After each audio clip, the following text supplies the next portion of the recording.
गलातियर पत्री 3 अध्याय उसका 15 आयत।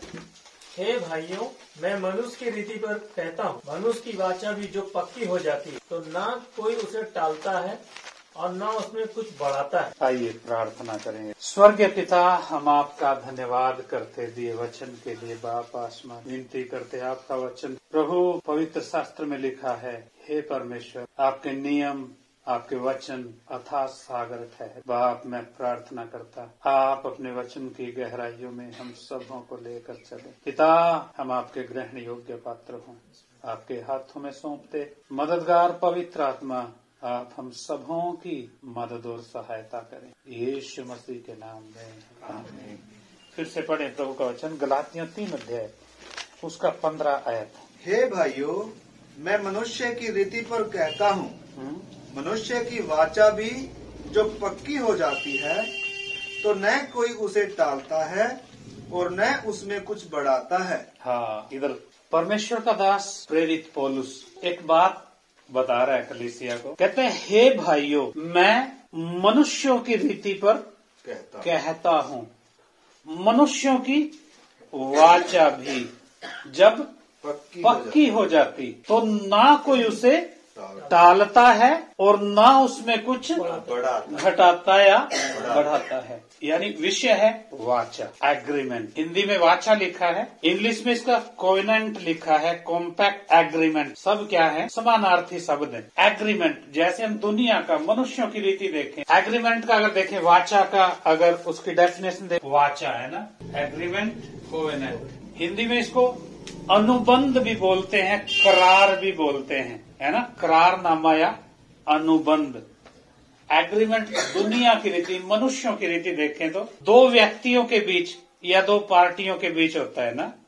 अगर इसकी इंग्लिश में डेफिनेशन में बताऊं तो an agreement between God and his people in which God makes certain promises and requires certain behavior from them in return, या a signed written agreement between 2 or more parties। एक लिखित अनुबंध, एक लिखित करार 2 व्यक्तियों के बीच या 2 पार्टियों के बीच, है ना। टू परफॉर्म सम एक्शन, कुछ काम होना है, कुछ क्या होना है? काम होना है। यानी 2 व्यक्तियों के बीच हुए एग्रीमेंट को, करार को, अनुबंध को वाचा कहते हैं। क्या कहते हैं? वाचा, है ना। और वाचा का जब एग्रीमेंट का जब हम देखते हैं, बकायदा किस पे लिखा जाता है? अगर मनुष्यों की रीति देखें, है स्टैम्प पेपर पे है ना, बकायदा, है ना। अगर एग्रीमेंट स्टैम्प पेपर लिखा जाता है, बकायदा क्या होता है? एफिडेविट, शपथ पत्थर होता है, शपथ पत्थर, है ना। और बकायदा उसमें क्या लिखी जाती है? शर्तें लिखी जाती है ना। बकायदा क्या है? शर्तें लिखी जाती है ना। कोर्ट में जाएंगे, एफिडेविट बनेगा, स्टैम्प पेपर लिया जाएगा, बकायदा क्या होगी? कंडीशंस होंगी, वो दोनों पार्टी होंगी, है ना। एक पार्टी इधर, दूसरी पार्टी इधर क्या करेगी? है ना। इधर शर्तें लिखी, एक पार्टी इधर साइन करेगी, दूसरी पार्टी इधर क्या करेगी?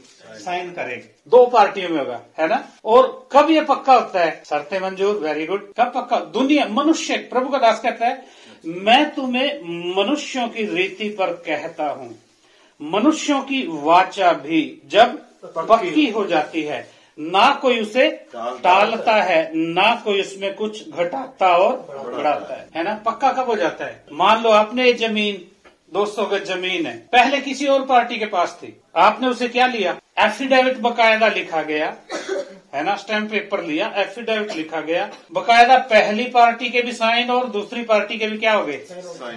कीमत डिसाइड हो गई, 10 लाख में 200 गज प्लॉट आप ले रहे हैं, खरीद रहे हैं, है ना। बकायदा कानूनी प्रक्रिया में आप आए, लेकर दोनों पार्टियों ने साइन किया। लेकिन पक्का कब हो जाता है? पक्का होता है जब इधर क्या लगती है? सील लगती है ना। जब जो भी ऑथोराइज्ड ऑफिसर होगा वो क्या करेगा? इसको साइन करेगा, है ना। तब क्या हो जाता है? पक्का हो जाता है ना। पक्का हो जाता है, फिर कोई क्या नहीं कर सकता, उसे बदल नहीं सकता, टाल नहीं सकता, घटा बढ़ा, है ना। मनुष्यों की रीति देखें तो, मनुष्यों की रीति देखें तो मान लो आपने 200 गज का प्लॉट ले लिया, 10 लाख रुपए आपने कीमत इसकी चुकाई। क्यों? किस लिए? आपके मन में क्या है? योजना है ना। योजना है ना, है ना। आपके मन में क्या है? योजना है विराट, इसलिए। और अगर पार्टी पहले वाली आकर दखलंदाजी करे, कबूल कर लेंगे? प्रभु कहता, वचन कहता है, मैं मनुष्यों की रीति पर कहता हूँ। मनुष्यों की रीति, संसार की रीति, जब एग्रीमेंट, जब वाचा, जब कोवेनेंट हो गया, पार्टियां जब सहमत हो गई, बकायदा सील और साइन आ गए, आपने अपने हिसाब से नींव खुदाई की, अपने हिसाब से आपने इधर बिल्डिंग मकान बनाकर क्या कर लिया, तैयार कर लिया, और इधर दाड़े से क्या करते हैं, बसते हैं, रहते हैं। पुराना मालिक आकर कोई भी हस्तक्षेप कर नहीं सकता। अगर वो आके बोले, नहीं भाई साहब, ऊपर बाथरूम आपने किसकी इजाजत से बनाए, तो आप सीना तान के खड़ा हो सकते हैं, मुझे इजाजत लेने की जरूरत नहीं, मैं ऑनर हूँ, मैंने क्या किया है, दाम चुका, कीमत अदा की है ना? ऐसा ही है ना? यानी पुराना स्वामी आकर रोक नहीं सकते। इन केस आकर रोक दे, रोकना चाहे तो कुछ किया जा सकता है। इस वाचा के अनुसार कुछ एक्शन लिया जा सकता है। जब सरकारी कागज लिया गया है, बकायदा कौन खड़ी आपके साथ, सरकार खड़ी, क्या होगा, एक्शन होगा, है ना? ठीक। परमेश्वर वाचा की बात को अपने और अपने लोगों के बीच में लेकर आया, है ना? बात समझाई ना? इंग्लिश में लिखा है, an agreement between God and his people. परमेश्वर उसके लोगों के बीच में एक वाचा, एक एग्रीमेंट, एक करार, एक अनुबंध, इन which God makes certain promises, जिसमें परमेश्वर अपने लोगों से वायदे करता है या उनको वचन देता है ना? And requires certain behaviour from them in return, और बदले में अपने लोगों से एक भले और उचित व्यवहार की क्या करता है, उम्मीद करता है। यानी परमेश्वर इस वाचा की बात को अपने लोगों के बीच में लेकर आया। परमेश्वर संसार की रीति का, मनुष्य की रीति का जिक्र कर रहा है अपने दास के द्वारा, अपनी आत्मा के द्वारा। बोलता है, मैं मनुष्यों की रीति पर कहता हूँ। मनुष्यों की वाचा भी जब पक्की हो गई तो उसे कोई टालता नहीं, उसे कोई घटा और बढ़ा नहीं सकता। ठीक उसी तरीके से परमेश्वर भी चाहता है मेरे लोग मेरे साथ वाचा में क्या हो, ना तो उसमें घटाएं, ना उसमें बढ़ाएं, और ना उसको क्या करें, है ना? सो परमेश्वर जब वाचा अपने लोगों से बांधता है, परमेश्वर अपने लोगों के ऊपर अपने उपकार, अपनी भलाइयां, अपनी दया, अपना प्रेम प्रकट करता है, वचन देता है, वायदे देता है, और वाचा बांधकर बदले में एक उचित व्यवहार की क्या करता है, मांग करता है, अपेक्षा करता है ना?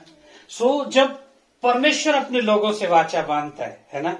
परमेश्वर, एक पार्टी कौन, विवेक, एक पार्टी कौन, विवेक, है ना? दूसरी पार्टी कौन है, गॉड हिमसेल्फ। दूसरी पार्टी कौन है, परमेश्वर। एक पार्टी विवेक है, दूसरी पार्टी कौन है, बात समझे?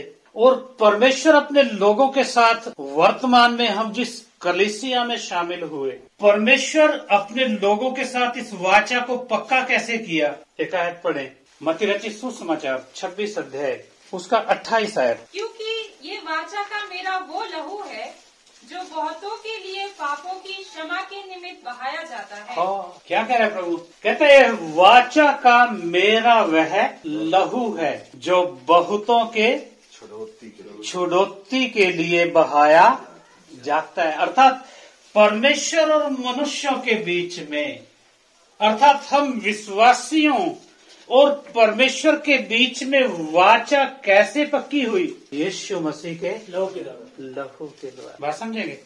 पूरी आपकी, अर्थात एक विश्वासी की पूरी छुड़ौती का दाम, शरीर के बदले शरीर, प्राण के बदले प्राण, आत्मा के बदले आत्मा, पूरी छुड़ौती का दाम अपने शरीर, प्राण, आत्मा में आकर इम्मानुएल ने मानव देह में आकर आपको और मुझे दाम देकर खरीदा है, और वाचा का अपना लहू हमारे ऊपर क्या किया है, छिड़का है। जब एक पापी प्रभु का संदेश, सुसमाचार सुनकर, क्रूस की कथा सुनकर अपने पापों को इकरार करता, जब एक व्यक्ति प्रभु यीशु के लिए दिल खोलता, प्रभु यीशु को अपने जीवन का उद्धार करता, कबूल करता, और जब एक व्यक्ति परमेश्वर की आज्ञा में चलने के लिए जब पानी में उतरता, समर्पण करता, प्रभु यीशु का लहू उसके ऊपर,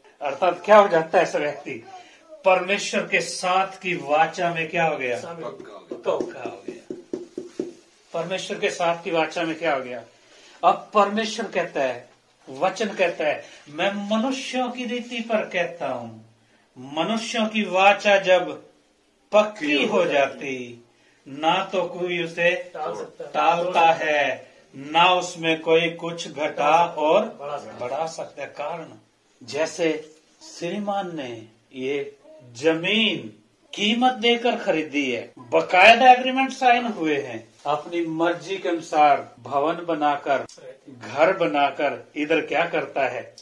रहता है। ठीक है मेरे प्रियो, परमेश्वर ने हम मनुष्यों को अपने स्वरूप और समानता में बनाया है। परमेश्वर ने हम मनुष्यों को अपने स्वरूप और समानता में बनाया है। परमेश्वर की योजना है, मुझे ऐसे लोग चाहिए जो उस जमीन की तरह अपने आप को क्या कर दें? समर्पित कर दें।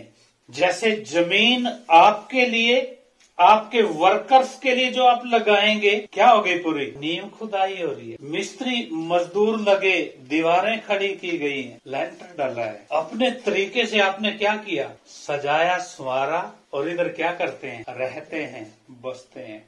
ठीक परमेश्वर की योजना है। उसने हमें अपने स्वरूप समानता में बनाया। उसने हमारे लिए खून